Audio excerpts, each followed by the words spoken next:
Queridos, hoje nós vamos então para a última das lições desse material que nós estamos estudando aqui, o poder transformador da cruz. Já temos a listagem de quem são, né? Os irmãos que frequentaram assiduamente a escola bíblica, frequentaram assiduamente aqui esse material, participaram desse ensinamento, e você será premiado no domingo que vem. Então fica uma dica aqui: não falte no domingo que vem, porque se você faltar, você não vai ganhar o seu presente, tá? Muitos irmãos aqui são candidatos, né, que tiveram 100% de frequência, alguns tiveram apenas uma falta, e você será premiado sim no domingo que vem. Então os prêmios já chegaram, já estão lá no escritório guardadinhos, e eu digo uma coisa a você, hein? Se você gostou do que foi dado no outro material, esse você vai amar, porque olha, foi caprichado com os irmãos ali preparados, realmente de 0 a 10 nota 100. Eu espero ganhar. Amém. Glória a Deus. Você tem muito, Deus vai ganhar também. Amém. Obrigado, meu irmão. Vamos lá, mais. Vamos abrir a nossa Bíblia. Mateus capítulo 27. Evangelho de Mateus.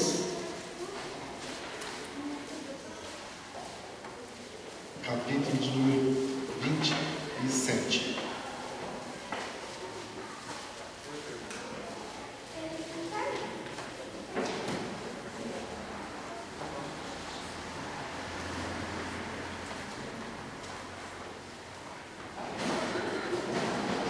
Verso 33. Mateus 27, a partir do verso 33. São alguns textos que não possuem na nossa revista, você pode anotar aí, tá? Para que você possa acompanhar. Irmãos, só lembrando, que não esqueça, no domingo que vem nós não teremos a revista, tá bom?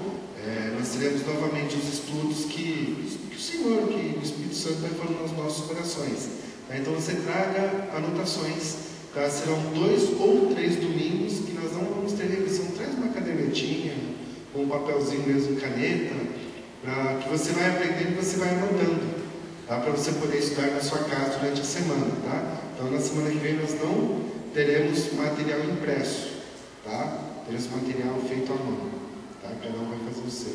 Então traz aí uma cadernetinha. Nós podemos até citar algumas frases assim que você pode ir anotando, né? Ditar algumas frases, para que você possa guardar. Então, semana que vem, papel e caneta é essencial para nós aprendermos o que o Espírito Santo vai ministrar aos nossos corações. Vamos lá. Mateus 27, 33. Chegando a um lugar chamado Gólgota, que significa lugar da caveira, deram-lhe a beber vinho misturado com fel, mas ele, provando, não quis beber.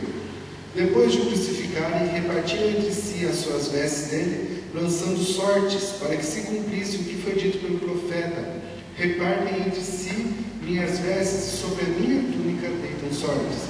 E assentados ali o guardavam. Por cima de sua cabeça penduraram a escrita sua acusação: este é Jesus, o Rei dos Judeus. E foram crucificados com ele 2 assaltantes, um à direita e outro à esquerda.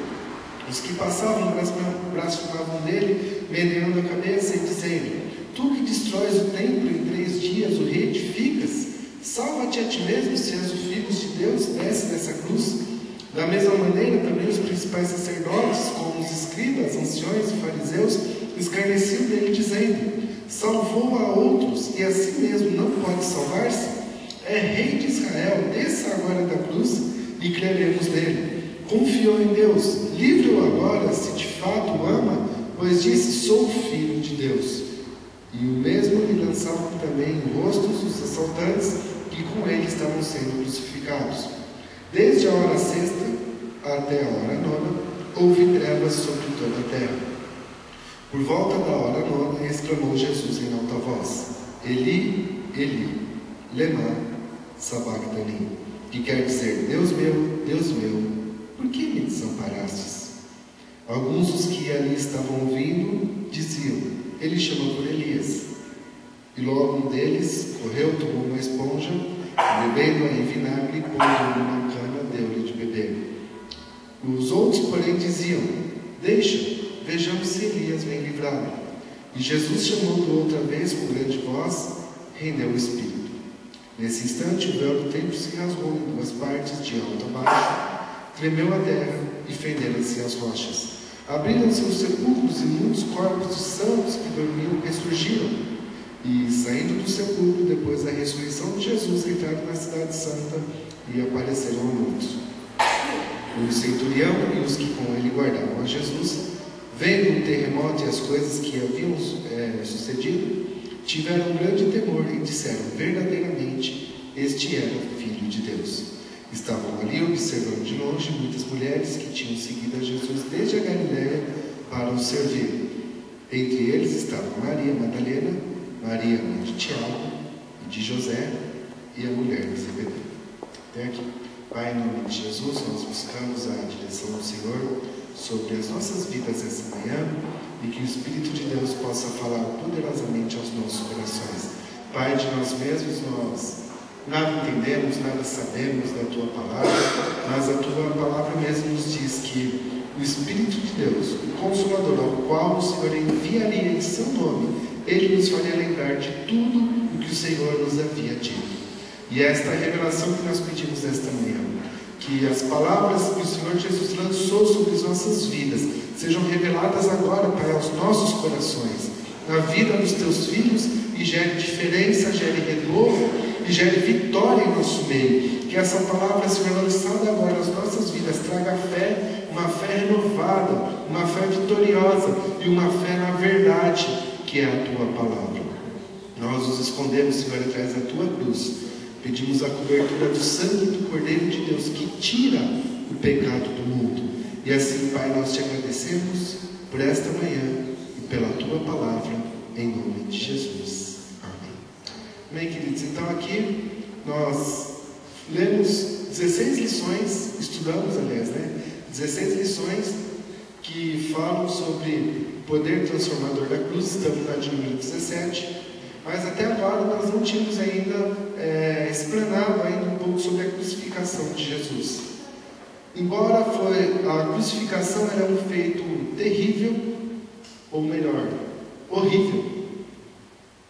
A morte através de cruz, segundo que os historiadores nos ensinam, é a pior morte que já existiu. Foi a pior sentença de morte que já se existiu na face da terra.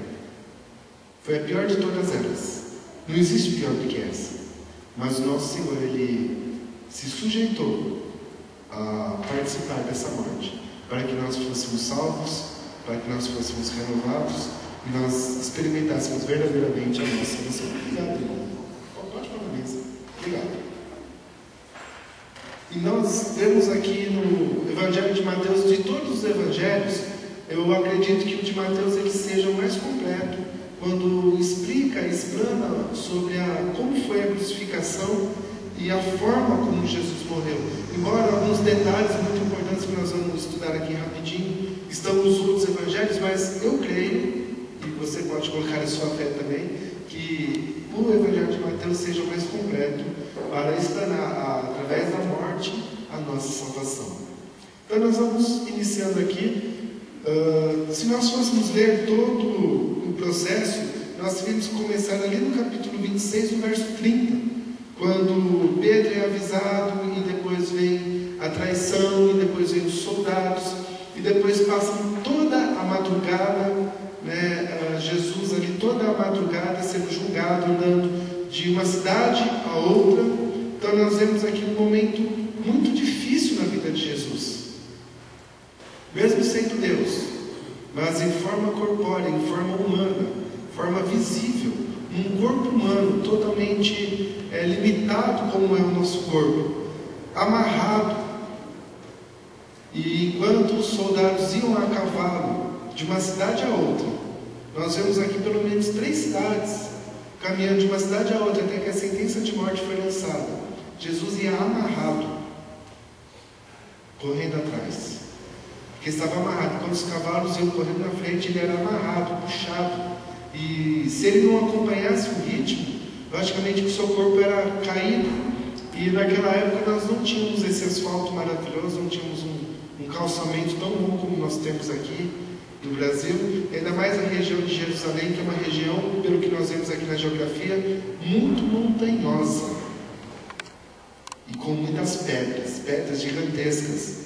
É uma região onde as estradas são muito cascado, e Jesus andando a pé por toda aquela madrugada, de um lado ao outro, até que a sua sentença foi lançada. Mas aí nós chegamos aqui no verso 33, que diz que, chegando ao lugar chamado Gólgota, que significa lugar da caveira, deram-lhe de beber vinho misturado com fel. Isso aqui era um costume que se tinha na sentença de crucificação. Quando nós falamos assim, sentença de crucificação, nós dizemos o seguinte, que ela já existia. Não foi algo que lançaram somente sobre a vida de Jesus. A sentença da crucificação ela já existia, assim como nos Estados Unidos existe a sentença de morte, seja por paralisia através de química, ou em alguns estados a sentença de morte ela é dada através da cadeira elétrica. Existe até hoje. Nos países da Ásia, a sentença de morte ela é dada através do enforcamento e através de arrancar a cabeça, né? A pessoa perde a cabeça degolado, justamente, ali na guilhotina. Essas sentenças, elas existem hoje, assim como a crucificação existia. Mas foram muitos poucos que foram crucificados para que morressem na sentença de morte. E Jesus foi um deles. Mas o mais curioso, né? Curioso, não, aliás, o mais interessante é que Jesus ele não tinha condenação. Ele morreu pelos nossos pecados, que foi diferente de qualquer outro que já morreu por sua própria condenação. Então ali deram o fel para que ele bebesse. Para quê? Para que seus músculos ali não sentissem a dor dos pregos. Mas diz aqui o texto que Jesus ele não quis beber. Verso 35. Depois de crucificarem, repartiram entre si as suas vestes. O que significa isso? Que os soldados pegaram as roupas que Jesus usava e dividiram entre eles. Não quer dizer que rasgou-se, né? Diz assim que lançaram os sortes, né? Pegaram ali os palitinhos, quem pegar o palitinho aqui vai ganhar. O Evangelho de Lucas, ele conta que as vestes de Jesus, inclusive a sua túnica, era de linho muito fino, que com certeza alguma das mulheres que foi curada ou que foi salvo por ele, teceu com muito carinho, com muito amor, e com certeza foi um presente de alguns dos seus seguidores. Diz ali que era uma veste de linho muito fino, e eles dividiram entre eles. Então nós entendemos, amados, que segundo o quadro que nós vemos nos nossos dias, ele existe um pequeno erro, que Jesus ele não foi crucificado de roupas, ele foi crucificado nu, expondo a sua vergonha, para que a vergonha dele fosse lançada diante dos homens. Continuando, verso 36, e assentados ali, depois de um dia de trabalho, os soldados ali descansavam, guardando ele. Por cima de sua cabeça puseram sua escrita, que dizia, este é Jesus, o rei dos judeus. E foram crucificados com eles 2 ladrões, ou 2 assaltantes, um à sua direita e à sua esquerda. Os que passavam, blasfemavam dele, meneando a cabeça, olhavam para Jesus, faziam assim, isso aí, ó. Disse que destruiria o templo, que levou-se quase 50 anos para a sua reedificação. Imagina a reedificação, então, né? Ele que disse que destruiria o templo, e em 3 dias o reedificaria sozinho, agora está aí sendo crucificado. As pessoas não entendiam as lições espirituais que Jesus dizia, e jogavam na cara dele as próprias lições espirituais. Agora, fala uma verdade, amados. Parece que esse demônio continua até hoje atuando, não é? Idêntico que a gente passa. Idêntico, não é? Não tem muitos que chegam ali, nossa, está vendo? Você é crente, faz uma palhaçada dessa. Né? Parece que o mesmo demônio que estava aqui na vida daqueles ali está cutucando as nossas vidas até hoje. Né? Parece que podemos até afirmar, né? É o mesmo ainda. Né? Continua da mesma forma, usando a mesma altivez ainda para cutucar os filhos de Deus. 40. E diziam, já foi 41. Da mesma maneira, também os principais sacerdotes, com os escribas, anciões e fariseus, escarneciam dizendo, salvou os outros e assim mesmo não pode salvar-se? É rei de Israel, desça agora da cruz e creremos nele. Confiou em Deus livre-o agora, se de fato ama, pois disse, sou filho de Deus. Aqui, no verso 43, eu vejo que os próprios sacerdotes blasfemavam que não contra Jesus, mas contra Deus. Você percebeu? Através da linguagem? Os sacerdotes, os escribas e os fariseus, aqueles que eram tão bons, seguiam tanto à risca ali aquela lei judaica, né? Eles falavam assim, olha, você amou tanto a Deus, quero ver Deus te livrar agora. Então você percebe, não estava falando de Jesus, já estava falando de Deus aqui, né? Quero ver Deus te livrar agora. Se de fato Deus te ama, eu quero ver se Ele vem te livrar aqui. Desafiando o próprio Senhor. Nós vemos isso acontecer nos nossos dias? Infelizmente vemos. Até por cristãos, né? Até por cristãos. Quantas e quantas vezes na televisão eles falando assim, né? Que se Deus não fizer na sua vida, eu rasgo minha Bíblia. Já ouviu isso alguma vez?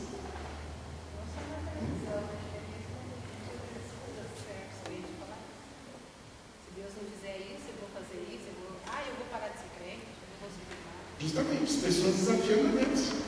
E interessante que aqui os sacerdotes, eles eram o quê? Eram pessoas do diabo?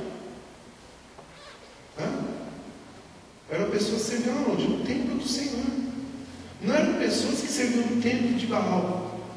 Não eram pessoas que serviam no templo da deusa Diana. Eram pessoas que serviam ao Senhor, ao Deus Todo-Poderoso. Era a nação separada por Deus. Não estavam compreendendo a obra do Senhor naquele momento. Desde a hora sexta, 45, até a hora nona, houve trevas sobre toda a terra. Aqui, amados, nós acreditamos que Deus ele colocou um véu ali sobre o sol, trouxe escuridão sobre toda a terra, para que as pessoas não vissem o rosto de Jesus ali desfigurado, machucado, cuspido ali naquela cruz. Oi? Praticamente um eclipse solar. Acho que foi criado ali, não, já tinha. No Velho Testamento tem menções. Com certeza. Verso 46. Por volta da hora nona, exclamou Jesus em alta voz: Eli, Eli, lema sabachthani, que quer dizer, Deus meu, por que me desamparaste? Então, esse versículo aqui, ele é o versículo central da crucificação. Porque enquanto lá em João capítulo 17, Jesus fala que, Pai, eu oro para que eles sejam um, como tu, ó Pai, és em mim, e eu sou em ti, nós somos um. Jesus ora em João 17, lá na oração de Getsemane. E aqui, poucas horas depois, porque Jesus orou na quinta-feira à noite, isso aqui está acontecendo na sexta-feira, por volta da hora nona, 3 da tarde, aqui no nosso relógio, 3 da tarde, estava acontecendo aqui. Então, poucas horas depois, Jesus estava dizendo: Deus meu, tu me desamparaste, tu me abandonaste. Enquanto nós éramos um, agora nós somos separados. E tão separados que o Senhor está distante de mim. Por que Deus estava distante de Jesus nesse momento? Porque nesse momento, Jesus estava na sua vida todos os nossos pecados. Deus ele não pode ter contato com o pecado. A santidade de Deus não permite que o pecado tenha contato com ele. Nesse momento aqui, nós vemos que se cumpriu o que está escrito em João capítulo 7, verso 44, quando Jesus falou assim: eu, quando for levantado da terra, a todos eu atrairei a mim. E nesse momento da crucificação, Jesus começou a atrair para dentro da sua vida todos os pecados dos homens que existiam na sua época, dos homens que já tinham morrido, que desde Adão até aquele dia já tinham morrido, e começou a atrair para a sua vida o pecado de toda a humanidade que ainda iria existir. Até os nossos pecados, hoje, quase 2000 anos depois desse acontecimento, estavam sendo lançados na vida de Jesus naquele momento. Por isso que ele clama aqui nesse momento, fala: Deus, nós estamos totalmente separados nesse momento. Alguns dos que estavam ouvindo isso diziam: olha, ele chama pelo profeta Elias. Então, os judeus continuavam com a mente totalmente desligada do que estava acontecendo, né? Ele chama pelo profeta Elias. 48. Logo um deles, correndo, tomou uma esponja, colocou vinagre e pondo uma cana dentro de beber. Outros, porém, diziam: deixa, vejamos se Elias vem livrá-lo. Os jovens desafiando ainda, né? Não dá nada para beber não. Vamos ver se Elias vem aqui vamos ver se o profeta Elias desce do céu, vem aqui para ver se tira ele de lá. Jesus chamou outra vez com grande voz e rendeu o Espírito. Nesse instante o véu do templo se rasgou em duas partes, de alto a baixo, tremeu a terra e fendeu-se as rochas. Abriram-se os sepulcros e muitos corpos de santos que dormiam ressurgiram. Então nós vemos aqui grandes acontecimentos. Um grande terremoto, tudo escuro ali, o sol se escureceu naquele momento. Verso 54: Centurião e os que com ele guardavam Jesus, vendo o terremoto, as coisas que haviam sucedido, tiveram grande temor e disseram: verdadeiramente este era filho de Deus. Mas aí já é um pouco tarde, né? Para reconhecer, né? Que verdadeiramente ele era filho de Deus. Então nós vemos aqui as declarações mais completas sobre a crucificação de Jesus e alguns pequenos comentários nós podemos fazer. Vamos continuando então em Gálatas, capítulo 6.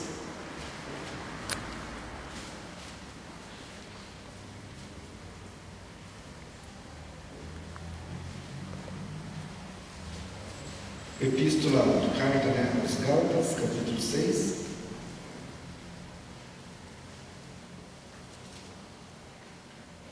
Nós vamos ver agora como que a crucificação de Jesus, ela alcança as nossas vidas nos dias de hoje. Qual o efeito que a cruz de Jesus ela traz para as nossas vidas nos dias de hoje? Então, lá na revista, página 57, ponto de número 1, a cruz nos salvou. Página 57, ponto de número 1, a cruz nos salvou. Tem aí na sua revista, tá? Você pode acompanhando aí. Mas nós vamos ler aqui o texto de Gálatas, capítulo 6. Irmãos, se alguém for surpreendido em alguma ofensa, vós que sois espirituais, corrigi o tal com espírito de mansidão. Mas olha por ti mesmo, para que não sejas também tentado. Levai as cargas uns dos outros, e assim cumprireis a lei de Cristo. Se alguém pensa ser alguma coisa não sendo nada, engana-se a si mesmo. Mas prove a cada um em sua própria obra. Então será motivo de glória, só em si mesmo e não em outro. Então aqui no verso 1, 2, 3 e 4, nós vemos aqui o apóstolo ensinando a solidariedade que nós devemos ter com as outras pessoas, principalmente com aqueles que caem em pecado. Olha bem o texto, verso 1, irmãos, se alguém for surpreendido em alguma ofensa, irmãos, se vocês pegarem alguém em pecado, alguém no erro, alguém cometendo pecado, o que vocês fazem? Continuando ali. Vós que sois espirituais, vocês que compreenderam que a pessoa estava no erro, são espirituais, corrigiam, mas com espírito de mansidão, não com espírito de acusação, com espírito de mansidão, com espírito de amor, com espírito de compaixão. Porque foi da mesma forma que Jesus olhou para nós. Aliás, que Deus olhou para nós, né? Diz a palavra do Senhor que Deus estava lá nos céus, olhou para os homens, viu os homens totalmente envolvidos com seus pecados, distantes de Deus, andando errantes por esse mundo, como ovelhas que não têm pastor. O que Jesus teve deles? Compaixão. Pelo poder que Deus tem, sabe o que Deus podia ter feito? Podia ter mandado um raio e acabado com tudo isso. Vocês não estão no pecado? Se lasquem então, morram no pecado de vocês, vivam essa vida que vocês querem aí, ó. Morram todos vocês aí. Mandava fogo ali, queimava o mundo inteiro. Mas foi isso que ele fez. Ele olhou com olhos de compaixão e enviou Jesus para morrer por nós ainda, mesmo sabendo que muitos não aceitariam. Então, dessa mesma forma, né, nós devemos olhar aqui para os nossos irmãos. Nossa, mas eu vou conversar com ele. Não tem jeito de ficar conversando com ele. Não tem jeito de querer ajudar aquele irmão ali, ó. Ele quer ver essa vida dele, ele que viva. É dessa forma. Tem que ser da mesma forma que Jesus está. Versículo 1: se alguém for surpreendido em alguma ofensa, vós que sois espirituais, corrigiu, mas com espírito de mansidão, e olhando para si mesmo, tá? Para que você não seja tentado também, olhando para a sua própria vida, para que você mesmo não caia em pecado. Porque Todos nós somos limitados. Todos nós somos limitados. Todos nós somos homens falhos. Verso 2: levai as cargas uns dos outros, e assim cumpris a lei de Cristo. Ou seja, carregue com você a dificuldade do seu irmão. Não está falando para você viver na mesma prática que ele. Está falando, olha para ele, com olhos de compaixão, e veja a dificuldade que ele vive. Irmãos, como eu sempre comento com os irmãos aqui, né? Principalmente nos domingos de manhã. Quando nós encontramos algumas pessoas aí de outras, né? Aí eles falam assim, não, você encontra uma prostituta na rua, você tem que expulsar o demônio. Realmente, tem que expulsar uma pombagira lá que está atuando na vida dela. Mas de que maneira que nós fazemos isso? Olhamos com olhos de compaixão. Chegando nela falando, filha, você não precisa ser escrava disso. Existe um Deus que pode te livrar. Você acha que uma pessoa vive uma vida dessa porque quer ou porque é escrava? Porque é escrava do pecado. Nós temos que olhar com esses olhos, como diz aqui no verso 2, levar as cargas, sinta a dificuldade que essa pessoa sente. Olha a vida dela, olha a dificuldade que ela passa, olha a escravidão que ela está, por isso que ela está no pecado. Sinta essa dificuldade e tente ajudá-la da melhor forma possível. Verso 3: se alguém pensa ser alguma coisa, se alguém pensa ser santo, né, super poderoso, que não cai no pecado, nada, né, e não sendo, engana-se a si mesmo. Se alguém pensa que é super santo, né, que é super certo, que é super expert, né, que sabe todas as coisas, já avisando que nós não somos, essa pessoa engana-se a quem? A si mesmo, porque a Deus ele não engana. A Deus ninguém engana. A palavra diz que o Senhor ele sonda e conhece o nosso coração, ele conhece o nosso profundo. Tá? Muitas vezes a gente fala, nossa, sou isso, eu sou aquilo, mas por dentro a gente é uma grande porcaria. Deus sabe a porcaria que tem dentro do nosso coração. Desculpa as palavras, mas é a verdade. Deus sabe o que tem no nosso coração. Não adianta a gente tentar disfarçar, né, colocar uma roupa mais bonita, dizer que somos totalmente limpos e por dentro é uma sujeira. Deus ele conhece o nosso coração, né? Se alguém fala ser alguma coisa, não sendo, engana-se a si mesmo. 4. Mas prove cada um a sua própria obra. Não é para os outros não, tá bom? É para você mesmo, tá? Que você vai provar que Deus te salvou, porque você não está mais no pecado. Não é para mostrar para as outras pessoas, não. Prove a cada um a sua própria obra. Então terá motivo de glória só em si mesmo e não em outros. Tá? Então é em nós que nós olhamos, é para nós, para dentro do nosso interior e não para os outros. Pois cada qual levará o seu próprio fardo. E o que só um detalhinho aqui, muitas vezes nós falamos assim, né? Nossa, mas eu estava conversando faz, acho que cerca de 2 anos, acho que o Felipe estava até junto, né? A pessoa estava contando para ele, nossa, mas se eu tivesse morrido naquela época, a culpa ia ser do pastor. Porque ele que falou para mim não frequentar mais a igreja daquele jeito, eu desistindo, não andei mais. Verso 5 fala, cada um levará a sua própria fardo. Cada um levará a sua própria culpa. Não adianta você culpar o outro, né? Nossa, mas eu pequei porque ele me irritou tanto, que eu dei um tapa na cara dele. Né? Tudo bem, ele te irritou, mas quem não teve domínio próprio nessa hora? Se ele estava te irritando, por que você ficou lá do lado dele então? Sai de perto. Olha. A palavra também fala assim, não virá tentação sobre nós que nós não possamos suportar, né? Justamente. Você fala, mas foi por causa disso. Não, é nós mesmos. Se nós conhecer a palavra de Deus, a Bíblia fala, não virá tentação sobre nós que nós não possamos suportar. Já está claro que nós possamos sim. Um vem xingar, eu posso suportar não xingar também. Outro dá um tapa na minha cara, eu posso suportar. A Bíblia fala, quando um dá um tapa no seu rosto, vira o outro lado. Então faz isso. Seria o livro de Tiago, capítulo 2, né? Se não me engano, vai falar sobre as tentações. Que não sobrevêm sobre nós, algo assim que nós não podemos suportar. Mas se tá difícil, sai de perto. Não fica lá esperando você se irar para brigar, não sei o que, sai de perto, né? Porque cada um levará o seu próprio fardo. Não tem como você tentar jogar sobre a vida de outro. Olha, Deus, eu pequei, mas a culpa foi dele, viu? Ele fui eu que peguei, mas foi ele. A culpa foi dele. Não, cada um vai levar o seu próprio. Pastor, Fala. só uma pergunta. Tem um versículo que fala assim, ó, irai-vos, mas não pequei. Pastor, eu podia dar uma esclarecida para mim, por exemplo, diferenciar o que é até onde eu posso ir, e isso não é pecado, se eu passar dali seria, vamos supor. O crente ele pode ficar bravo com alguma situação, não é? Efésios, né? Isso. Efésios 5, se eu não me engano. Se não for Efésios, é Gálatas.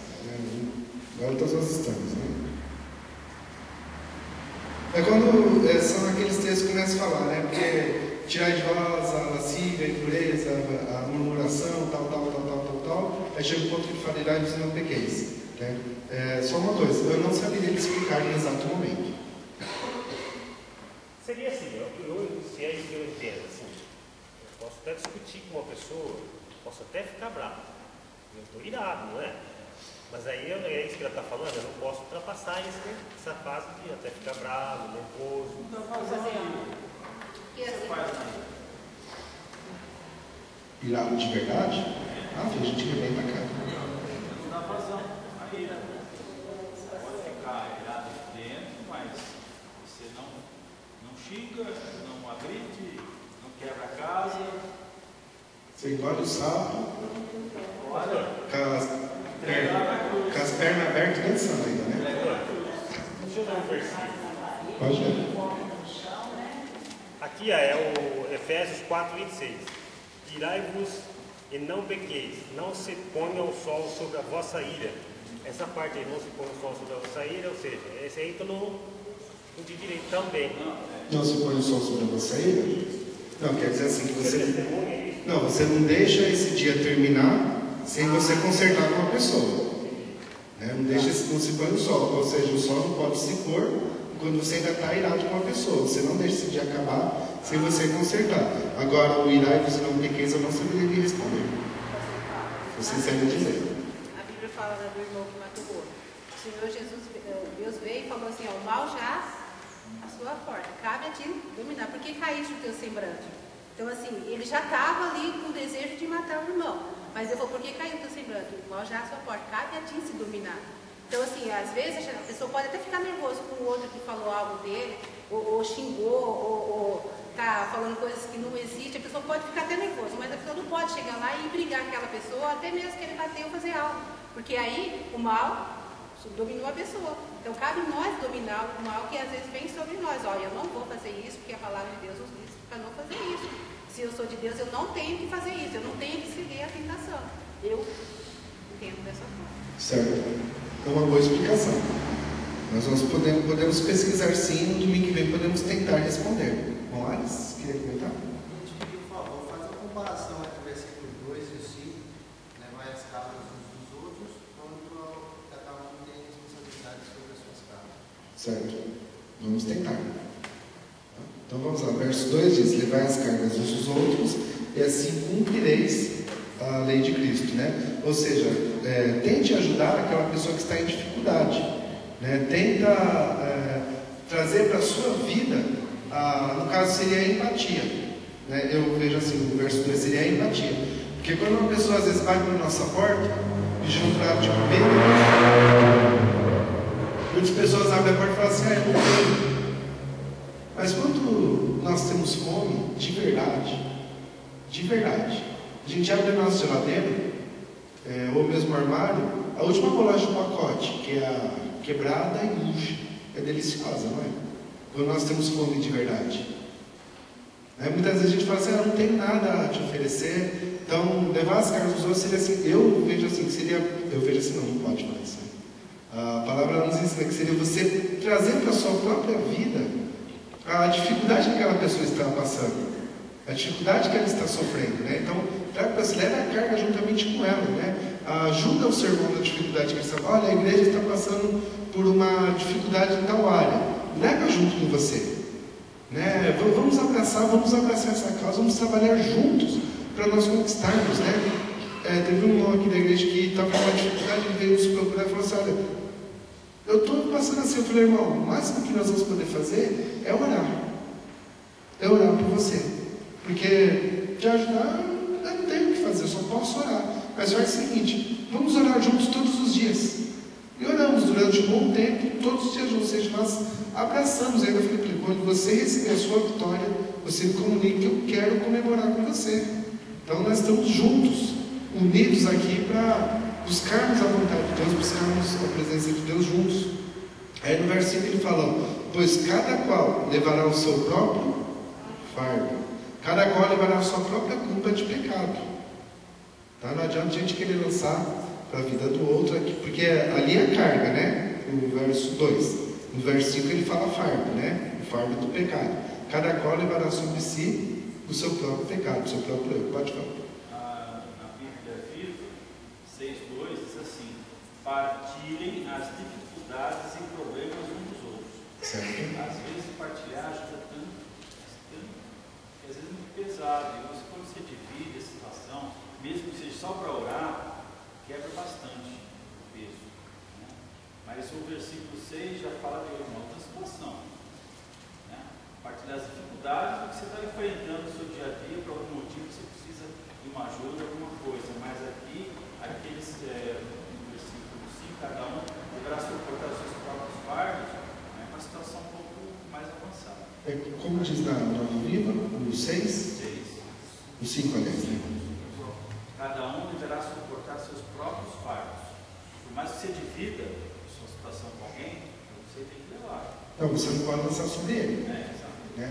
Olha, tal pessoa aqui está orando comigo, né? Então, o banco manda a cobrança lá para ele, tá? Eu estou com uma dificuldade financeira e o outro está orando comigo. Então, a hora que vocês vão cobrar, baixar na casa dele, que ele que vai pagar. Aí fica nem fácil, né? Cada um levará o seu próprio fardo. Mais ou menos isso, irmão. Algum comentário? Vamos lá? Então, verso 6. E o que é instruído na palavra, reparta todas as coisas boas com aquele que o instrui. Ou seja, olha só que interessante, não é aquele que... Aqui não está falando que o professor deve repartir com o aluno, é o contrário, fala, o aluno deve repartir com o seu professor. Olha, você que é instruído, você conhece a palavra de Deus, reparta tudo que você conhece com aquele que te ensina, com aquele que te instrui. Tá? É o contrário, então está falando assim, da participação. Está um versículo bom aqui para a gente domingo de manhã, né? Um versículo bom para a gente, assim, tudo que você conhece, amado, você reparta com os seus professores, que tentam te ensinar alguma coisa, né? Então, aquilo que você tem a oportunidade, você está aqui no decorrer da aula, você sabe de alguma coisa que passou em branco, como aqui os irmãos comentando aqui, né, que o professor não citou, pulou um texto aqui, um versículo. Então levanta a sua mão, participa e lança aí o seu conhecimento para que todos nós possamos crescer juntos. Porque no reino de Deus não existe um, não existe dois, não existe um terceiro lugar.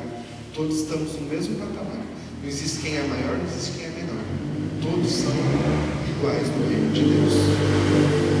7. Não vos enganeis, Deus não se deixa escarnecer. Tudo que o homem semear, isso também ceifará. O que semeia na sua carne, da carne ceifará a corrupção. O que semeia no Espírito, do Espírito ceifará a vida eterna. Só um comentário aqui. Tantas pessoas que falam assim, nossa, eu oro, e na minha casa só continua aquela dificuldade. Tudo bem, querido, você ora. Mas o que você semeia lá na sua casa? O que você semeia? O que vocês assistem na televisão lá na sua casa? Dependendo do que você assiste, é o que você vai colher. Então, cuidado não com as suas atitudes, cuidado com a sua semente. Cuidado com aquilo que você lança no coração das pessoas. Né? Porque o que nós semeamos é aquilo que nós realmente colhemos. E diz ali, né, o que semeia coisas da carne, não está falando pecado, não está falando coisas relacionadas à carne, vai recolher a corrupção. E o que semeia as coisas do Espírito, vai colher salvação, vida eterna. Aquele que semeia coisas do reino de Deus, vai colher que aqueles que estão junto com ele se salvem, vai colher vida eterna, vai colher salvação. 9. E não nos cansemos de fazer o bem, pois a seu tempo ceifaremos, se não havermos desfalecido. Então, enquanto temos oportunidade, façamos o bem a todos, mas principalmente os da família da fé. Então, amado, se você tem que fazer o bem para alguém, faça para os seus irmãos em Cristo. E os seus parentes também. Mas se você for fazer para alguém, principalmente para os da família da fé. Né? Nunca coloque, amado, nunca coloque os irmãos em Cristo em último lugar na sua vida. Não estou falando para você trocar a igreja primeiro, a família 2, tá? Mas coloque sempre, busque balancear e estar com seus irmãos. Busque um momento de comunhão, de harmonia, sempre com seus irmãos, não somente com seus familiares, não só com seus parentes, mas também com os da família da fé. Reserve tempo lá na sua vida, reserve tempo na sua agenda para você estar com os da família da fé. Esses tempos atrás nós tivemos aqui algumas semanas só de visitas aqui na igreja, né? Quem foi visitar e quem recebeu a visita, você foi abençoado? Principalmente quem foi visitar, né? Nós somos abençoadíssimos. Momentos de alegria, momentos de comunhão. E muitas vezes a gente chegava na casa do irmão 7, 7h30, saia de lá 10h30, 15 para as 11, né? E ainda porque a gente já estava lá no portão, né? Não, fica mais um pouco, né? Realmente foram momentos maravilhosos. E não trocaríamos por nada. Creio que você também não, né? Não trocaria por outras coisas. Mas se você for fazer o bem, principalmente aos da família da fé. Veja com grandes letras vos escrevi do meu próprio punho. Todos os que querem mostrar a boa aparência na carne, esses vos obrigam a circuncidar-se, a vós mesmos somente, para serem perseguidos por causa da cruz de Cristo. Nem mesmo aqueles que se circuncidaram guardaram a lei, mas querem que vos circuncideis para que vos gloriarmos somente na carne. Então aqui, amados, nós chegamos a um ponto aqui complicado que estava acontecendo lá na igreja de Gálatas. Nesse momento que o apóstolo Paulo escreve a carta aos Gálatas, ele estava, se eu não me engano, em Antioquia, na cidade de Antioquia, pregando o evangelho lá e indo para Jerusalém. E ele ficou sabendo que lá na cidade, lá da Galácia, eles estavam brigando os judeus convertidos com os gentios convertidos, tá? Então era uma dificuldade que havia entre aqueles que haviam se convertido, que já haviam aceitado a Jesus como Senhor de suas vidas. Qual era a dificuldade? Que os judeus falavam assim, que os gentios primeiro deveriam se converter ao judaísmo para depois se converter ao cristianismo. Essa era a dificuldade, ou seja, os judeus falavam assim, olha, vocês que querem receber a Jesus como Senhor das suas vidas, primeiro vocês têm que cumprir todos os ritos judaicos, inclusive da circuncisão, que é o ponto principal da discussão deles, né? Inclusive o ponto da circuncisão, vocês devem cumprir, para depois vocês se tornarem cristãos. Irmãos, para nós nos tornarmos filhos de Deus, basta apenas nós crermos. Basta apenas nós crermos que Jesus ele é o Senhor. Nós não precisamos cumprir rito nenhum. Jesus ele não exige rito nenhum na nossa carne. Ele exige mudança interior. Por isso que Jesus falou lá em Lucas capítulo 21, verso 11, né? Porque aliás, é 11 e 21, ao contrário. Porque o reino de Deus, ele está dentro de nós. O reino de Deus, ele está dentro de nossas vidas. Ele é no nosso coração que ele acontece. Não é nos ritos da carne. Se fosse pelos ritos da carne, amados, a gente precisava mudar de vida. A gente continuava no pecado e usava uma fitinha. A gente continuava no pecado e usava uma medalhinha pendurada no pescoço. Pronto, estamos salvos. Mas não é nos ritos da carne. Não é em coisas aparentes. O texto aqui ele fala, né, o verso 13, né? Para que não se gloriem na sua própria carne. Aliás, verso 12, né? Fala que não são para os homens ver, não é a aparência, é a mudança interior que nos transforma em filhos de Deus. 14. Mas longe de mim esteja gloriar-me a não ser na cruz do nosso Senhor e Salvador Jesus Cristo, pela qual o mundo está crucificado para mim e eu para o mundo. Então, longe de mim, amados, esteja gloriar-me a não ser na cruz de Jesus. Que eu não posso olhar para outras coisas desse mundo e encontrar a minha salvação. A minha salvação está apenas na cruz de Cristo. A minha salvação não está nas minhas atitudes, A minha salvação não está naquilo que eu posso fazer. A minha salvação não está nas minhas obras. Ela está na cruz de Cristo. Vamos ler um texto complementar aqui. Eu já me perdi um pouco aqui nas anotações. Jesus.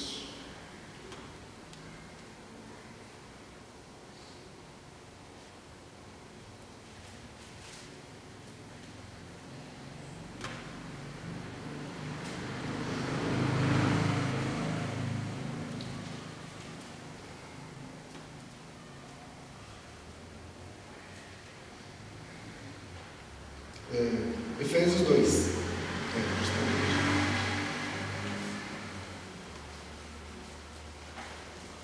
Efésios capítulo 2, a partir do verso 1. Vamos textualizar aqui. E Ele nos vivificou, estando nós mortos em nossos delitos e nossos pecados. Tá? Ou seja, Ele nos amou, Ele nos deu vida enquanto nós estávamos lá no pecado. Jesus não esperou a gente estar bonitinho, sentadinho aqui na igreja, de banho tomado, né? Servindo a Ele para nos amar. Ele nos amou quando nós estávamos lá no pecado, distantes de Deus.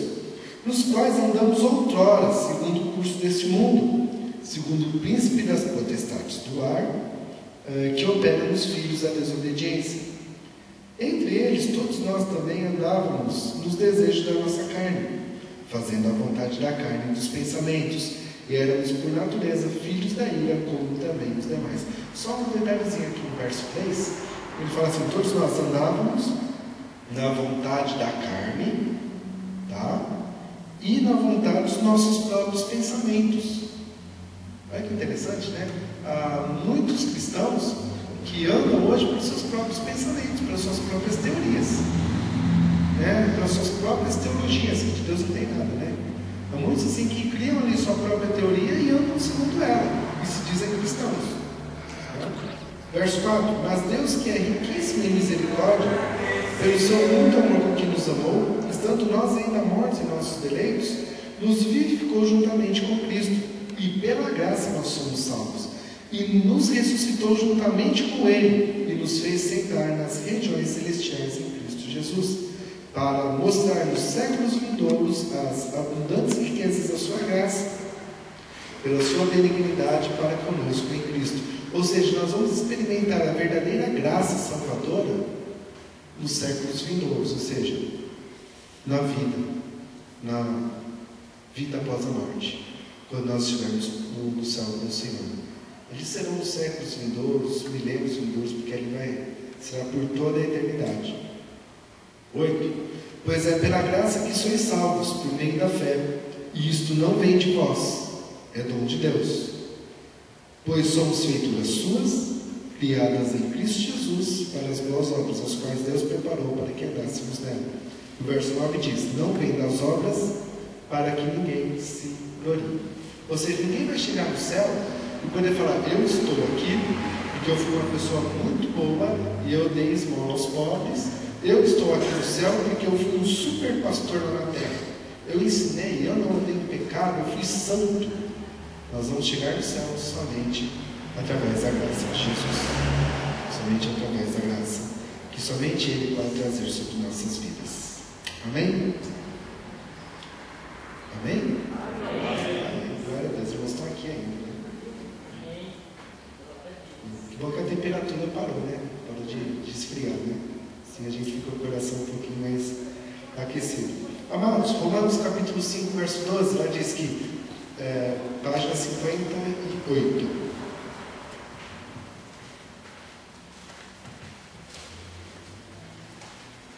Ponto 2. Cristo nos libertou. Página 58. Cristo nos libertou. Romanos 5,12 diz ali a nossa condição.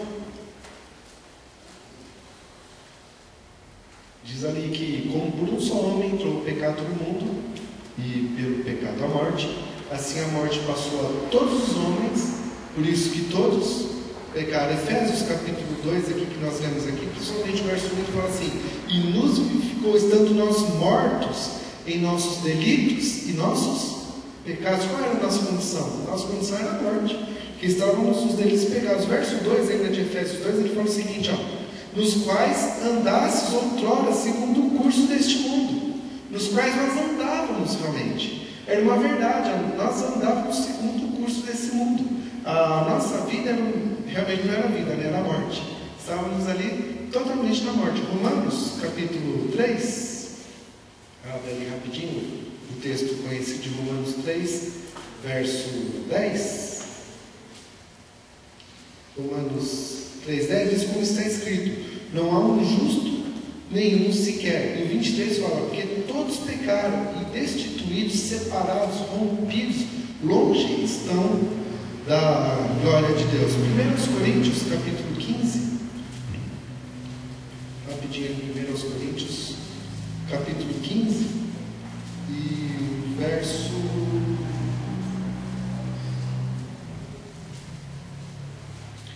21 diz: assim como a morte veio por um homem, e também a ressurreição dos mortos veio por um homem. E o 22: pois assim todos morreram em Adão. Todos os homens morreram em Adão. Também todos serão vivificados em Cristo. Mas o ponto-chave aqui é a parte-chave do versículo, porque em Adão todos morreram. Essa era a nossa condição. Estávamos mortos em nós mesmos. A nossa vida não era uma vida, né? Era a morte. Mas graças a Deus que Evangelho de João, capítulo 1 e o verso 29, lá o evangelista falando sobre Jesus, ele fala, né? E João viu a Jesus que via em sua direção e disse: eis o Cordeiro de Deus que tira o pecado do mundo. Eu acho interessante, amados, essa declaração do evangelista, porque ele fala assim, porque nós entendemos o seguinte, quando o sangue de bois e touros ali e de ovelhas era aspergido sobre a arca da aliança, o que acontecia com os nossos pecados? No sacrifício. Não, o outro ele falou que certo, não. Era tapado. Nosso pecado era coberto. Ou seja, ele ficava escondido. Mas o sangue de Jesus ele é diferente. Aqui fala, verso 29: eis o Cordeiro de Deus que tira, não esconde. Ele não esconde, que tira o pecado do mundo. Uma vez eu vi uma ilustração, uma pessoa tentando ensinar esse texto falando o seguinte: no sangue dos bois, touros, ovelhas, né, até das pombinhas ali, que eram imolados ali, é como você varreu uma casa. Oi? Isso, justamente, ergue o tapete e joga a sujeira lá. Foi escondida a sujeira. Ou seja, chegou uma visita de repente, você dobra o cobertor correndo, joga dentro de algum lugar, você esconde, para que ninguém veja. Isso é o que acontecia. Mas o sangue de Jesus é diferente. Ele vem para pegar aquela sujeira, colocar dentro do saco e colocar lá fora para o caminho levar. Ele vem para tirar o pecado de nossas vidas. Ele vem para trazer uma mudança. Ele vem para trazer algo diferente. Ele vem para fazer uma faxina, né? Uma limpeza realmente dentro da nossa vida e do nosso coração. 1 João capítulo 3 e 1 João 3, 8, lá diz que... Vamos usar o texto, senão eu vou perder aqui.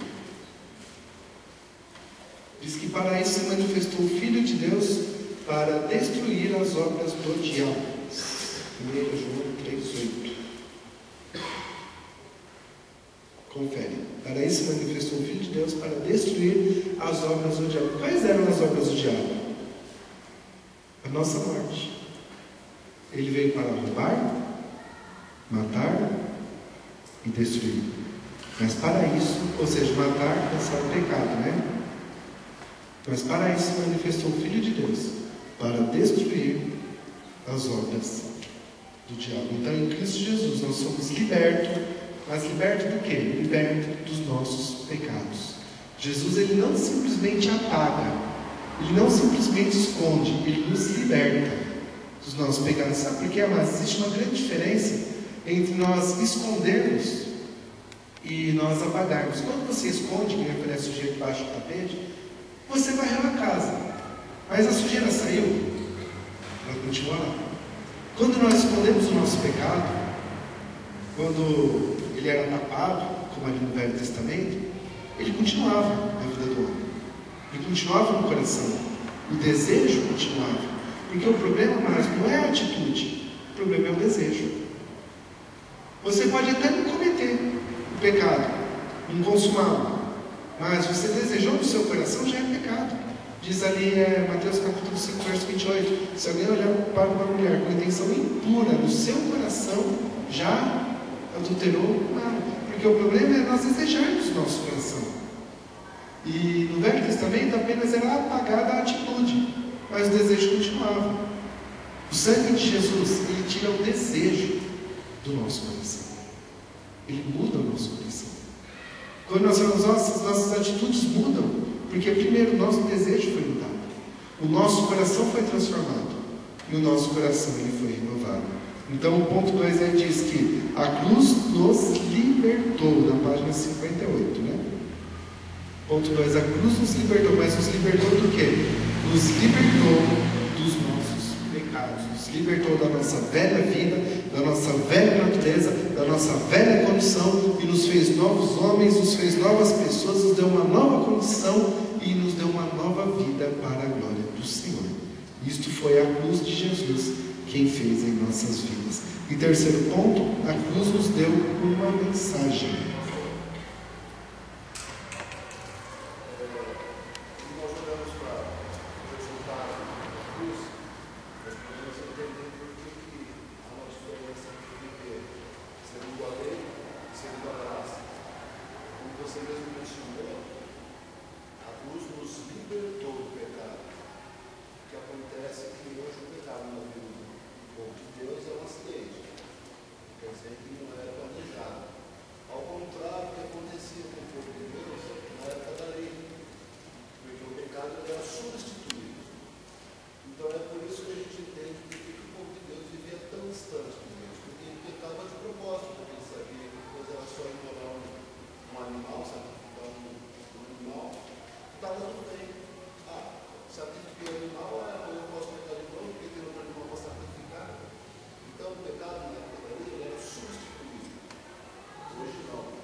Certo. Nós vemos isso, um ponto muito interessante na palavra, nossa, não vou lembrar agora, mas está lá na época dos reis, né?